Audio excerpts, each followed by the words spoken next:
Hello guys, আসসালামু আলাইকুম।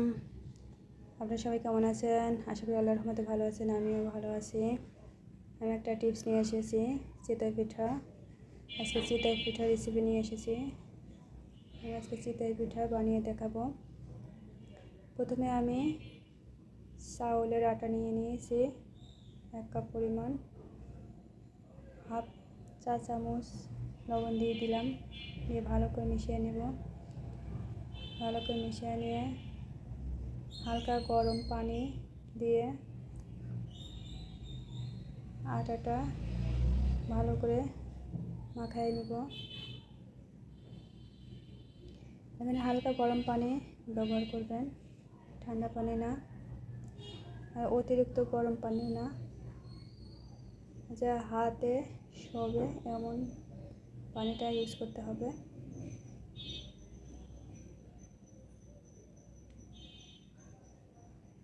আমি গোলাটা তৈরি করে নেব। তৈরি করে নিয়ে 1-1.5 ঘন্টার জন্য রেস্টে রেখে দেব। আচ্ছা, অল্প অল্প পানি দিয়ে তৈরি করে নিতে হবে।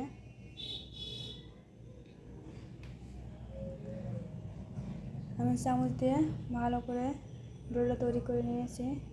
দেখেন গাইজ, আমি চাউলের আটাটা গুলাইয়ে নিয়েছি একদম মিহিনভাবে। এরকম পাতলা করে নিতে হবে, অনেক ঘন করা যাবে না আর একদম পাতলাও করা যাবে না, না হলে পিঠা ভালো হবে না। আমি 1-1.5 ঘন্টার জন্য রেস্টে রেখে দিলাম ঢেকে। 1 ঘন্টা পর আসলাম। এখন আমি পিঠাগুলো বানিয়ে নেব। আমি এখানে লোহার তাওয়া দিয়েছি। তাওয়াটা গরম করে নিয়েছি, নিয়ে একটু তেল দিয়ে দিলাম। তেলটা ব্রাশ করে নিচ্ছি। তেলটা ব্রাশ করে নিলে পরে আপনার পিঠাটা লেগে থাকবে না, খুব সহজে উঠে যাবে। ভালো করে তেলটা ব্রাশ করে নিলাম। তাওয়াটা ভালোভাবে গরম করে তারপরে পিঠা বানিয়ে নেব। আমি এক এক করে পিঠাটা দিয়ে দিলাম। পিঠাটা যত ছিদ্র ছিদ্র হবে বা ফুলবে ততই ভালো লাগবে। দেখেন গাইজ,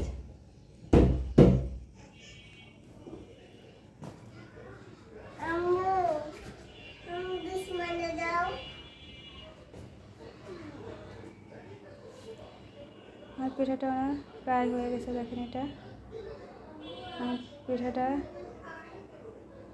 অনেক ছিদ্র ছিদ্র হয়েছে। দেখেন গাইজ, কি সুন্দর ফুলে ফুলে উঠেছে।